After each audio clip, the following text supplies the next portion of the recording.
You know, usually when we think about social media, there's this expectation of it being like a massive global talent show. Right, a giant digital stage. Exactly. You sing the best song, you tell the funniest joke, the audience claps, and boom, you become a star. Yeah, it feels like a pure meritocracy. Like, Yeah. may the best, most natural and creative person win, right? But then you look under the hood of a platform like TikTok in the 2025 or 2026 landscape, and suddenly that talent show stage just vanishes entirely. It really does. Because what you are actually looking at is a highly mechanized, intensely literal factory assembly line. I mean, it is a completely different game. Oh, 100%. It really is the absolute definition of an algorithmic sorting facility. Right. It's not just about human creativity or spontaneity anymore. You know, it's about pure data alignment. Which is exactly what we are tearing apart today on this deep dive. Yep. We know you're busy and you want to grasp how these complex systems actually function without drowning in all the endless noise of the internet. There's so much noise out there. Yeah. So much. So we are skipping the fluff. Right, right. Whether you are looking to market a business, launch a new brand, or honestly, if you just want to understand why your own feed looks the way it does, we are breaking down the hidden mechanics of TikTok today. And we've pulled together everything for this. Yeah, we have a stack of sources that range from foundational setups to like borderline ruthless algorithmic strategies used by creators with hundreds of thousands of followers. It gets pretty wild. It does. And we're going to set the hook right now for you. Going viral on this platform is not about luck. Not at all.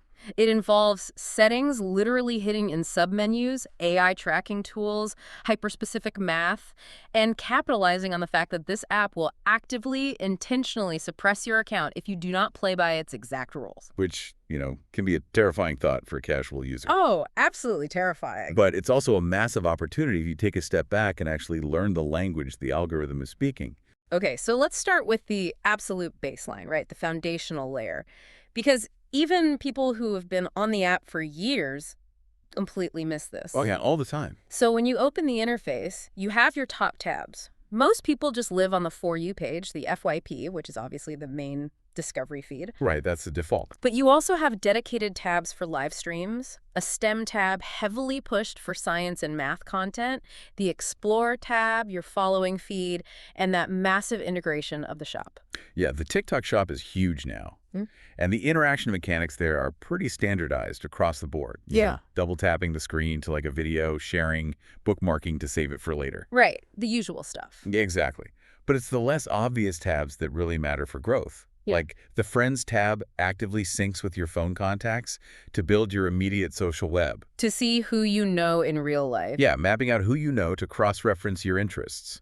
And then there's the Inbox tab, which is vital because it doesn't just show direct messages. It tells you exactly who has viewed your profile. Which feels like a deliberate psychological trick, right? Oh, for sure. It creates this loop of reciprocity. You see someone looked at your page, so you go look at theirs, generating more data for the algorithm. Exactly. It just feeds the machine. But here's where it gets genuinely counterintuitive looking at the sources.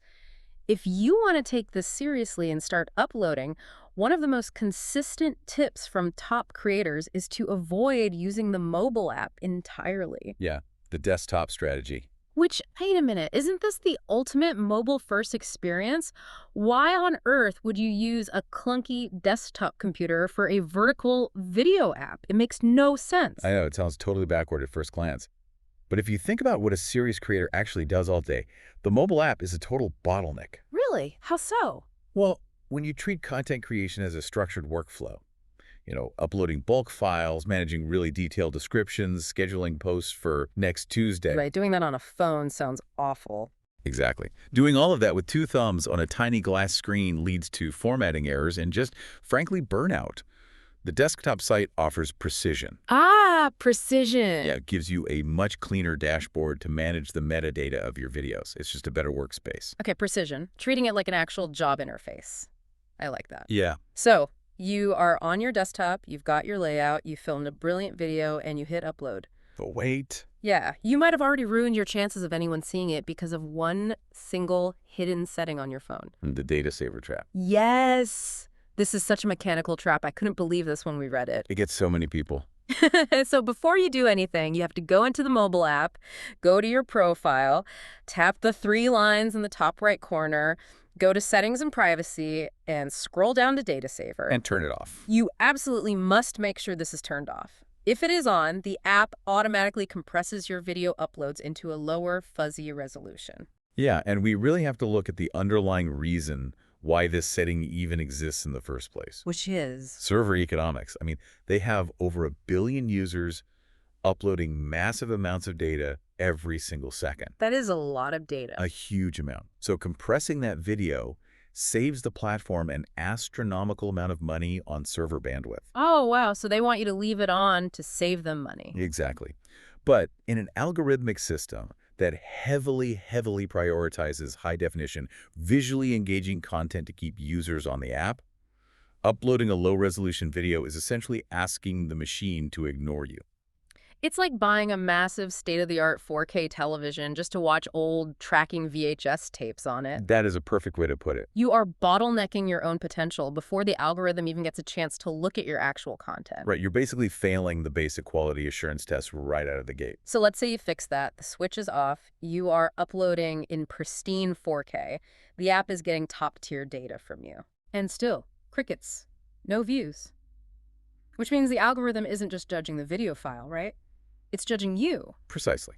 It needs to know exactly what box to put your profile in. And this moves us from basic mechanics into designing your digital identity. Or, more accurately, based on the sources, constructing your niche blueprint. The niche blueprint, yes.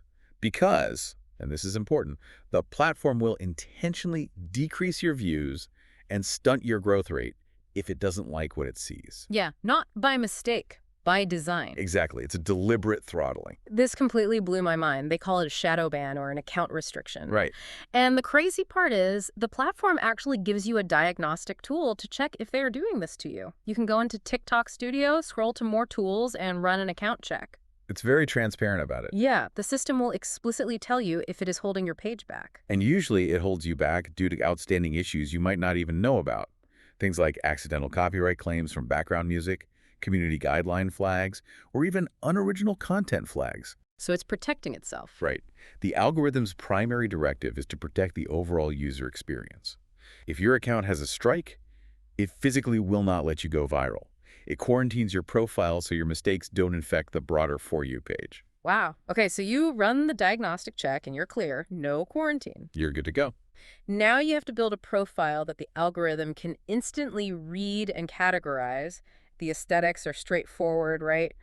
A bright, highly memorable profile image to build visual brand recognition. Yeah, while people are scrolling at lightning speed, they need to recognize you.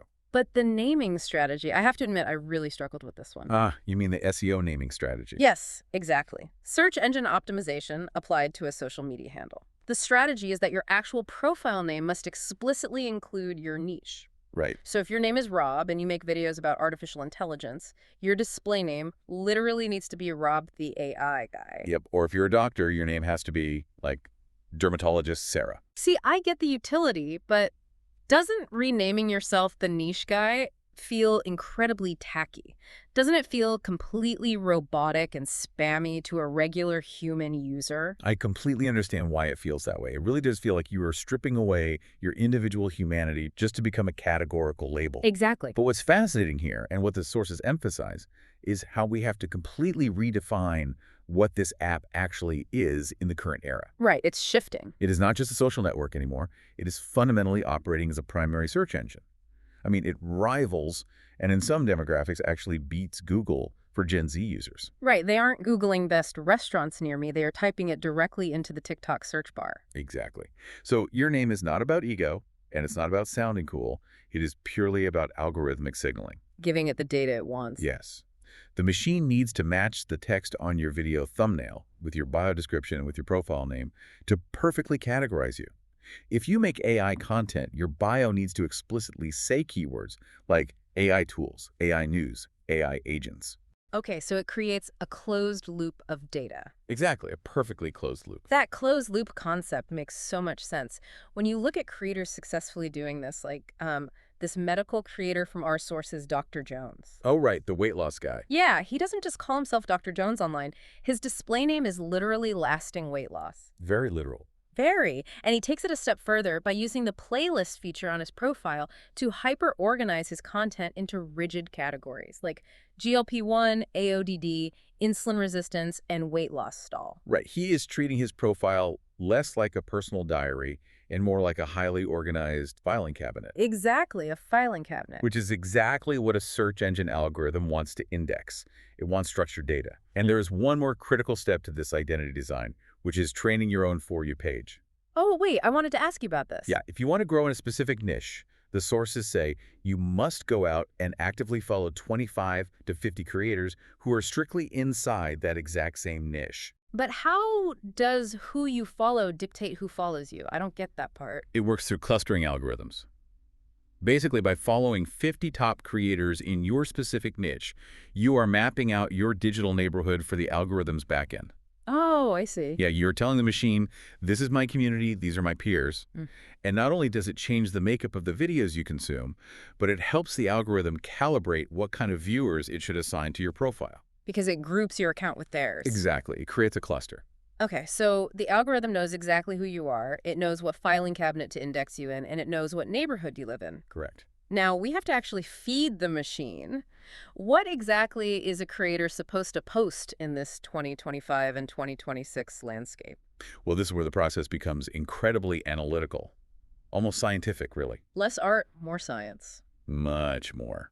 Guessing what people want to see based on a gut feeling is just a recipe for total burnout these days. Pure exhaustion.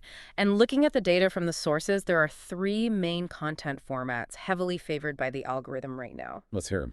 Number one is custom video memes. You take a universally recognizable trending meme format and you rewrite the text so it applies specifically to your hyper-niche audience. Right, repurposing the familiar. Yeah. Number two, and this is a massive shift, carousel images. Oh, the photo posts. Yes. The data shows that 2 out of every 8 posts shown on the app right now are photo carousels. The video app desperately wants photos. Which, you have to assume, is to aggressively compete with Instagram. That was my first thought, too. But also, flipping through photos requires physical touch, swiping, Mm-hmm. which is a really strong engagement metric for the algorithm to track. That makes sense. Active rather than passive viewing. And number 3, writing trends. But the strict rule here from the deep dive sources is you only post about topics that have generated 100,000 views or more in the exact last 24 hours. Because velocity is everything. Exactly. If a topic hasn't hit that 100,000 view velocity metric in a single day, the back-end data basically suggests the broader audience just doesn't care enough to propel a newly minted video into virality. The momentum just isn't there. Right, the wave has already crashed. But how does a normal person even find that out? You can't just scroll and count views manually. You have to use AI. You have to. There are tools now like contentbuddy.ai, which basically act like an X-ray machine for the platform. They plug into the back end and show you exact search volumes. Yeah, so instead of guessing, you can see if your audience is actively searching for, say, ChatGPT tutorial, or if they actually prefer ChatGPT hacks. Right, it sends you daily trend discoveries based on raw data. And the most aggressive feature of these tools is the competitor tracking. They literally scrape the platform to isolate what they call breakout videos. It's great videos. Yeah, it scans a competitor's page and highlights algorithmic anomalies. Like, a creator usually gets 2,000 views, suddenly spiking to 88,000 views out of nowhere. And then comes the 60-second recreate feature, which is wild. It is wild. You literally click one button, and the AI strips down that competitor's breakout hit, it analyzes the pacing, and it spits out a brand new optimized script, new on-screen hooks, a new description, and new hashtags for you to use in under 60 seconds. Wow. You are literally just cloning their algorithmic momentum. I have to say, looking at this, it feels like day trading stocks. It really does. You aren't making art. You are looking at search volume, copying momentum, and striking at specific times. It absolutely is the day trading of human attention. You are reading the ticker tape of the algorithm. That is perfectly said. And, while it sounds cold, if we look at the evolution of the creator economy, this is just a necessary survival adaptation. Constantly ideating high-quality original video content is exhausting. Oh, it's an impossible treadmill. If you rely purely on spontaneous artistic inspiration, you will eventually hit a wall. So using data to dictate the format, the script, and the timing just removes the friction of guesswork. And speaking of that timing, the data we are looking at is unbelievably granular. Very specific. Yeah, we saw a backend dashboard in the sources where a creator posting on a Wednesday between 11:00 a.m. and 12:00 p.m. Eastern Standard Time resulted in over 20,000 views. Okay. But taking that exact same effort in the same niche and posting on a Thursday at that same time, it plummeted to 8,000 views. Same creator. Same creator, entirely different algorithmic response based entirely on the day of the week. Which all goes back to human behavioral loops, right? Right. When people open their phones on Wednesday mid-morning, they are hitting the midweek slump. They're looking for a distraction. They want to escape work. Exactly. But on a Thursday, their mindset is already shifting toward the weekend. Their attention span varies, and the algorithm dynamically tracks all of these macro-psychological shifts to maximize engagement. Okay, so you have the trending topic with a 100,000 view velocity. You have the AI-generated script based on a breakout anomaly. You know it's a Wednesday at 11 a.m. You are ready to post. Everything is lined up. But if you do not physically package that video file with the right muzzle pieces before you hit upload, it will still flop. The algorithm won't know who to show it to. Which brings us to the actual anatomy of a viral post, the final packaging. The ultimate 5-part keyword alignment formula. This is the good stuff. It really is. There is a fascinating case study in the materials of a single video that generated 9 million views. And it achieved this massive reach by perfectly aligning one specific keyword phrase across 5 entirely different elements of the post. So what was the keyword? Let's use the keyword ChatGPT as an example here. Okay, so step 1 is the voiceover. You must physically speak the keyword within the first 3 seconds of the video. It has to be that fast. Yes, because the app's natural language processing, or NLP software, isn't just listening for inappropriate words to ban. It is actively transcribing every syllable you say to build a keyword web for its search indexing. Wow. Okay, so step 2, the text on the screen. The visible hook that pops up in those first few seconds must contain the exact same keyword. Right, because the algorithm uses optical character recognition to literally read the text in your video. It's reading the video like a book. Step 3, the description text below the video, it must include the keyword naturally in the sentence. Make sure it flows. Yeah. Step 4, the hashtags. And not just one broad tag. You need the variations generated by those AI search tools we talked about. So hashtag CGPT, hashtag ChatGPT, hashtag ChatGPT prompts. Which leaves the 5th element. And this is the critical interactive piece that most creators completely ignore because it requires user action. The comments section. Exactly. It's not enough for you, the creator, to say the keyword. For maximum algorithmic push, the viewers themselves must physically type the exact keyword into the comment section. And creators force this to happen by using prompts, right? Like they'll say, comment the word ChatGPT and I'll DM you the link. Yeah, they engineer the interaction. It is wild when you think about it. It's like a multi-factor authentication for a bank account. Oh, that's interesting. Yeah. The algorithm doesn't just want your password, which would be the hashtag. It wants your fingerprint, which is the transcribed voiceover.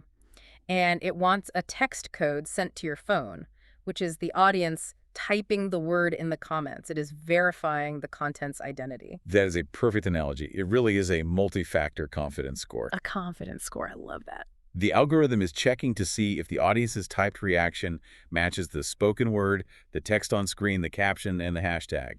5 points of contact. And if they all match. If they all perfectly align, the algorithm basically screams, we have a perfect match. This isn't clickbait. And it blasts it out to the For You page. Yeah. It is undeniable proof of relevance. And once you figure out a specific format that triggers that 5-part authentication, you do not pivot. You double down. You stay the course. The strategy here is ruthless serialization. A creator will make a video titled, Things You Didn't Know About AI Part 39, and then Part 45, and then Part 64. Because repetition builds behavioral conditioning for the audience. They know exactly what to expect when they see your face. Right. And more importantly, it builds data density for the algorithm. It reinforces that filing cabinet we talked about earlier. But here is the tactic that genuinely shocked me out of everything we read. The reposting cheat code. Oh, this one is controversial. Highly. You don't even have to make a new Part 65. The playbook actually instructs creators to literally download their older, above-average videos, making sure to remove any watermarks, of course, and just post them again. The exact same video file. It is a highly effective tactic, yes. Wait, hold on. You can just post the exact same video 3 different times. Yep. Won't your actual followers get incredibly annoyed seeing repeats clogging up their feed? I know I would unfollow someone if they just kept uploading the same clip. This is where we have to fundamentally separate a discovery platform from the early chronological days of Instagram or Facebook. Mm, TikTok is almost entirely driven by the For You page. right? It is a discovery engine first and a social network second, Meaning what, exactly? meaning the vast majority of the audience watching any given video on the FYP are complete strangers. Oh, they aren't your followers. Right. They have never seen you or your content before. Hmm. So to them, a reposted video from 3 months ago is brand new content.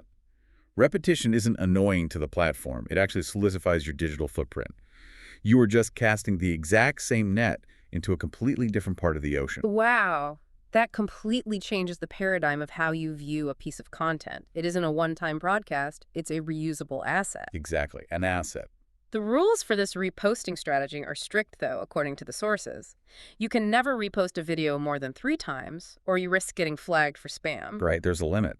And you must always completely change the description and the hashtags to test new keywords against the algorithm. And finally, you have to wait at least 2 weeks from the original upload date before trying again. It's essentially A/B testing. You're taking a product that you already know works and just changing the packaging to see if you can capture a brand new demographic of buyers. So when we step back and look at this entire landscape, the shift is staggering. It really is a whole new world. We've moved away from the idea of logging on and just sharing a spontaneous creative moment. If you want to survive and grow in this ecosystem, you have to operate like a data scientist. You have to. You fix your video compression settings to appease server economics. You treat your profile name like a Google search term so the algorithm knows how to index you. You use AI to scrape backend API data so you can clone the velocity of your competitors. Right. And you use a 5-part keyword authentication strategy to prove to a machine that your video is exactly what it claims to be. It is a masterclass in reverse engineering, behavioral psychology, and machine learning. It really is. And we want to leave you with one final thought to mull over today as you go back to scrolling your own feed. Because you're going to view it differently now. Exactly. The entire strategy we've unpacked today is built around one singular goal: perfectly pleasing an algorithm, Right. matching keywords in 5 places, recreating breakout videos in 60 seconds, endlessly repasting what already works just because the data says it's efficient. It raises a profound question about the future of media and culture. It really does. If every single creator on the platform realizes this is the only way to win, and they perfectly execute these algorithmic rules to give the machine exactly what it wants, are we still consuming human creativity? Or is the machine in charge? Right. Is the algorithm ultimately the one creating the culture? We thought we were stepping onto a global talent show's stage, but it turns out we're all just working on the assembly line. A very efficient assembly line. Very efficient. Thanks for joining us on this deep dive. We'll catch you next time.